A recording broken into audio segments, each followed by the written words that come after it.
One day world cup जीतने के बाद से भारत की महिला क्रिकेट टीम धांसू परफॉर्म कर रही है और चौथे T20 इंटरनेशनल में भी भारत की महिला क्रिकेट टीम ने जो है वो श्रीलंका की महिला टीम को शिकस्त दे दी है।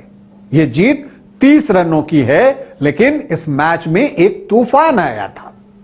वो प्रकृति वाला नहीं, ये जो तूफान है वो स्मृति मंधाना और शेफाली वर्मा का था और उस तूफान में जो श्रीलंकाई टीम है वो धाराशायी हो गया। क्या कुछ हुआ इस मुकाबले में, आज इसी पर चर्चा करूंगा। नमस्कार, आप देख रहे हैं न्यूज बाइस्कोप और मैं हूं राकेश रंजन। 3-0 की अजय बढ़त पहले ही भारत की महिला क्रिकेट टीम के पास थी श्रीलंका के खिलाफ 5 T20 इंटरनेशनल मुकाबलों में, लेकिन इतने से उसका जी भरा नहीं था और उसने अब इस सीरीज में लीड जो है 4-0 की कर ली है। हालांकि आप देखें कि रविवार को जो मैच हुआ उसमें कुछ चीजें बदली। क्या बदली? बदली ये कि भारतीय टीम ने पहले बल्लेबाजी की। श्रीलंकाई कप्तान ने टॉस जीता था और उनको उम्मीद थी कि ड्यू में गेंदबाजी करना मुश्किल होगा भारतीय बॉलर्स के लिए भी, लेकिन उनको यह पता नहीं था कि भारतीय बैटर्स के इरादे क्या हैं। अगर आप ऐसे देखें तो श्रीलंकाई टीम पहले 3 T20 इंटरनेशनल में इसलिए हारी कि उनकी बैटिंग खराब थी और चौथे मैच में इसलिए हारी कि उनकी बॉलिंग जो है वो अच्छी नहीं रही और भारत की महिला टीम ने 200 से ज्यादा रन बनाए।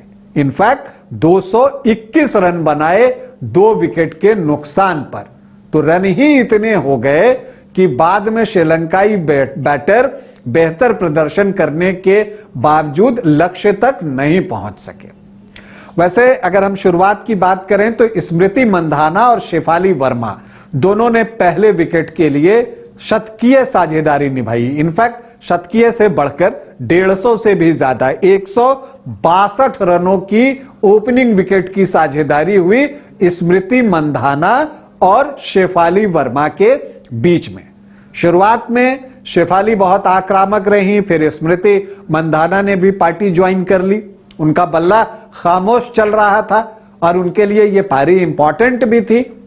तो अब जब वो लय में आई तो आप तो जानते हैं कि स्मृति मंधाना किस तरह से शॉट्स खेलती हैं, चौके हों छक्के हों, लाजवाब खिलाड़ी हैं और कल तो उन्होंने इंटरनेशनल क्रिकेट में अपने 10,000 रन भी पूरे कर लिए और मिताली राज से कम गेंदों पर इन्होंने 10,000 रन बनाए हैं। कम मैचेस में जो है वो 10,000 रन बनाए हैं स्मृति मंधाना ने। तो वो अपने लय में खेली और जबरदस्त खेली। 80 रन उन्होंने बनाए। हालांकि पहले विकेट के रूप में शेफाली वर्मा ही आउट हुई 79 रन बनाकर, लेकिन ये 79 रन शेफाली ने सिर्फ 46 गेंदों में बनाए।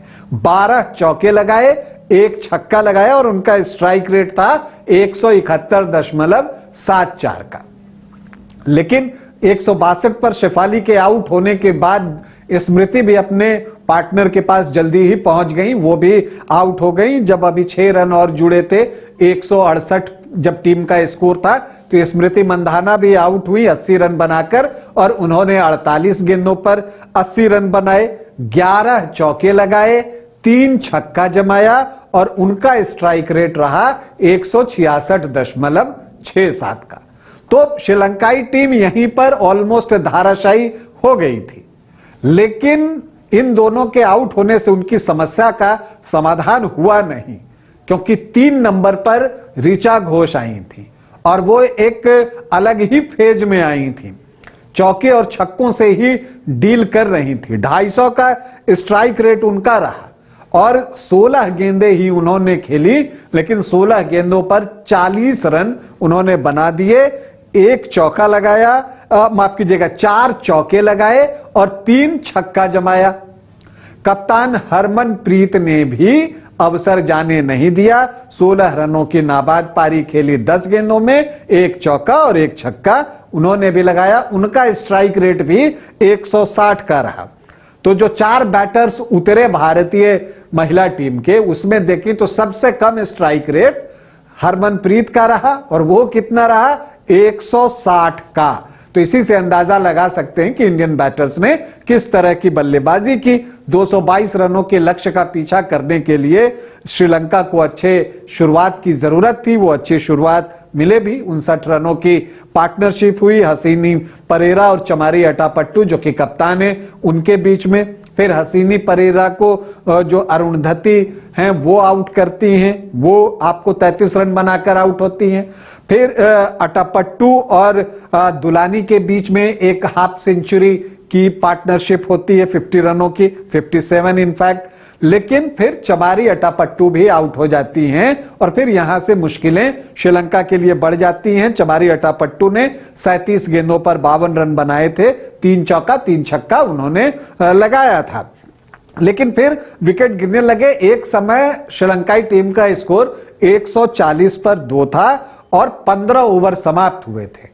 तो 5 ओवर जो है वो बचे हुए थे और वहां पर 82 रन उनको बनाने थे। मुश्किल थी लेकिन फिर भी एक था कि कुछ चांस बनेगा। लेकिन अगले 17 गेंदों में सब कुछ खत्म हो गया क्योंकि 140 पर 2 से 170 पर 5 हो गया। तो 30 रन पर 3 विकेट गंवा दिए श्रीलंकाई टीम ने और फिर मुश्किलें उन पर बढ़ गई। तमाम कोशिशों के बावजूद श्रीलंका की महिला टीम 6 विकेट पर 191 रन ही बना सकी निर्धारित 20 ओवर में। और भारत की महिला टीम ने मुकाबला 30 रनों से जीतकर सीरीज में 4-0 की बढ़त ले ली। स्मृति मंधाना को प्लेयर ऑफ द मैच चुना गया। 5वें मैच में भारतीय महिला टीम का इरादा व्हाइट वॉश का है तो श्रीलंकाई टीम वापसी चाहती है। कौन सी टीम अपने इरादे में सफल होगी ये तो मैच के बाद ही पता चलेगा। अभी के लिए इतना ही, इजाजत दें, नमस्कार। क्रिकेट के विश्व मंच पर छा रही हैं रांची की प्रतिभाएं। इन प्रतिभाओं को संवार रहा है जेके इंटरनेशनल क्रिकेट एकेडमी। अनुभवी कोच की देखरेख, सुविधाओं से लैस जेके क्रिकेट एकेडमी अनुशासन और आत्मविश्वास का विश्वास भरा सफर। घर रहने का मकान भर नहीं, ये खुशियों की तिजोरी है। दरवाजे पर दस्तक देता पड़ोस, खिड़कियों से उमड़ आता आसमां, तारों में उलझी ऐसी न जाने कितनी दास्तां। कहती हैं चले डायमंड सिटी, एक सफर हम सफर के साथ अपने घर तक। Diamond city, life long bonding, 500 से ज्यादा खुशहाल डायमंड परिवार। जल्दी करें, सिर्फ 200 फ्लैट बाकी। आज ही बुक करें अपना आशियाना।